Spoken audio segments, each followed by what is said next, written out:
હું તમને જે જરૂરી હોય એના વિશે વાત કરીશ કે આ સરમાં તમને શું જરૂર પડશે, તમારે કયા દસ્તાવેજો રાખવા પડશે, સર શું છે.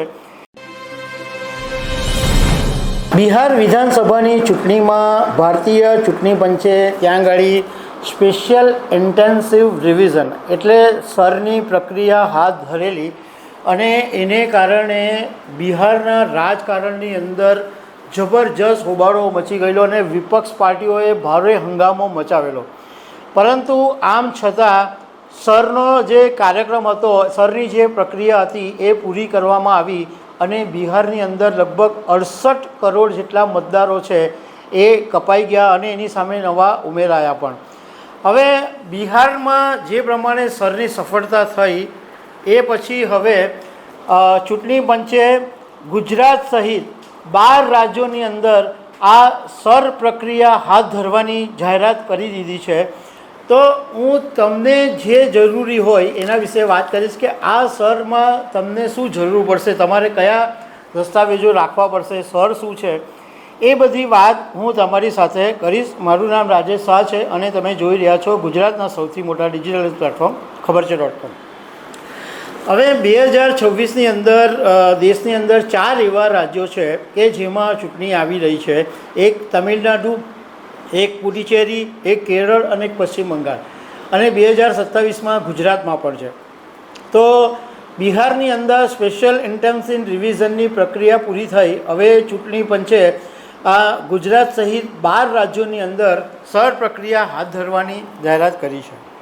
તો સૌથી પહેલાં હું તમને એ સમજાવીશ કે આ સર એટલે શું હોય છે, એની અંદર શું કરવામાં આવે છે. તો આ સર એ એવું હોય છે કે મતદારોની જે યાદી હોય છે એનું આખું એક સંપૂર્ણ પુનરાવર્તન કરવામાં આવે છે. અને આ ભારતની સ્વતંત્રતા પછી 9મી વખતનું એક અભિયાન છે. 9મી વખત આ ઝુંબેશ શરૂ કરવામાં આવી છે કે આખી જે મતદાર યાદી હોય એની અંદર ધરમૂળથી ફેરફાર કરી દેવામાં આવે. એની અંદર જે લોકોના મોત થયા હોય એના નામ હટાવી દેવામાં આવે. જે લોકો સ્થળાંતર કરીને બીજા રાજ્યોમાં ચાલ્યા ગયા હોય એમના નામ હટાવી દેવામાં આવે. ડુપ્લિકેટ મતદારો એટલે એક મતદારોના 3-4 જગ્યાએ નામો હોય એ બધું હટાવી દેવામાં આવે. અને જે નવા લાયક મતદારો હોય એ મતદારોને ઉમેરવામાં આવે. મતલબમાં આખી જે એક મતદાર યાદી હોય એનું આખું રીસફલિંગ કરવામાં આવે. એક નવેસરથી જ મતદાર યાદી બને એના માટેનું આ જે અભિયાન છે સ્પેશિયલ ઇન્ટેન્સિવ રિવિઝન, એ આખી સરની પ્રક્રિયા છે. હવે ગુજરાતની અંદર આ પ્રક્રિયા કોણ હાથ ધરશે? તો ગુજરાતની અંદર 50,000થી વધારે મતદાન કેન્દ્રો ઉપર આ પ્રક્રિયા થશે. આ ઉપરાંત 50,000થી વધારે બૂથ લેવલ ઓફિસરો જોડાશે. 1,000થી વધુ ઇલેક્ટોરલ રજિસ્ટ્રેશન ઓફિસરો જોડાશે અને 33 જિલ્લા મતદાર અધિકારીઓ આ પ્રક્રિયામાં હાથ ધરશે. એટલે આ પ્રક્રિયાની અંદર આટલા લોકો જોડાશે. હવે આમાં આખી પ્રક્રિયા કેવી રીતના થશે? તો 27 ઓક્ટોબર સુધીની જે મતદાર યાદી છે એના આધારે એક ફોર્મ છાપવામાં આવશે અને બૂથ લેવલ ઓફિસરો છે એ ઘરે ઘરે જઈને ફોર્મનું વિતરણ કરશે. તમારા ઘરે આવી અને તમને ફોર્મ આપશે. આ ફોર્મ તમને જે બૂથ લેવલ ઓફિસર આપી જાય એમાં તમારે આટલી વિગત ભરવાની છે. એમાં તમારી જન્મ તારીખ ભરવાની છે, તમારો આધાર નંબર ભરવાનો છે, તમારી મોબાઈલ નંબરની વિગત ભરવાની છે અને માતા પિતા અને જીવનસાથીના નામ અને એપિક નંબર, આટલી વસ્તુ ભરવાની છે. એપિક નંબરનો મતલબ છે ઇલેક્ટોરલ ફોટો આઈડેન્ટિટી કાર્ડ. એ જે તમારી પાસે આઈડી કાર્ડ હોય એમાં જે એપિક નંબર હોય એ તમારે ભરવાનો છે. હવે તમારા ઘરે આવશે તો તમને કદાચ એમ થશે કે મારે કયા કયા દસ્તાવેજો રાખવા પડશે. તો સિમ્પલી એવું છે કે શરૂઆતમાં તો તમારે માત્ર એક ફોર્મ જ ભરવાનું છે. જો તમારો અને તમારા માતા પિતાનો ડેટા પાછલા SIRની સાથે મેળ ખાઈ જાય છે તો તમારે કોઈ દસ્તાવેજની જરૂર નથી. બધું ઓકે હોય એટલે તમારું પણ ઓકે છે એમ માની લેવાનું. એટલે તમારે પછી કોઈ દસ્તાવેજ આપવાની જરૂર નથી પડવાની. પણ ધારો કે જો તમારું નામ પાછલા એસઆઈઆરમાંથી ખૂટે છે તો મતદાન અધિકારી તમને સૂચના મોકલશે અને જે 12 વેલિડ દસ્તાવેજો છે એમાંથી કોઈ એક દસ્તાવેજ તમારે આપવો પડશે. એમાં જે દસ્તાવેજો છે એની અંદર એક તો કેન્દ્ર રાજ્ય સરકાર અથવા પીએસયુ કર્મચારીઓના પેન્શન લેતા હોય એનું એક ઓળખપત્ર અથવા પેન્શન પેમેન્ટ ઓર્ડર આ તમારી પાસે હોય તો એ તમે આપી શકો. તમારું જન્મનું પ્રમાણપત્ર એટલે તમારું બર્થ સર્ટિફિકેટ હોય એ તમે આપી શકો.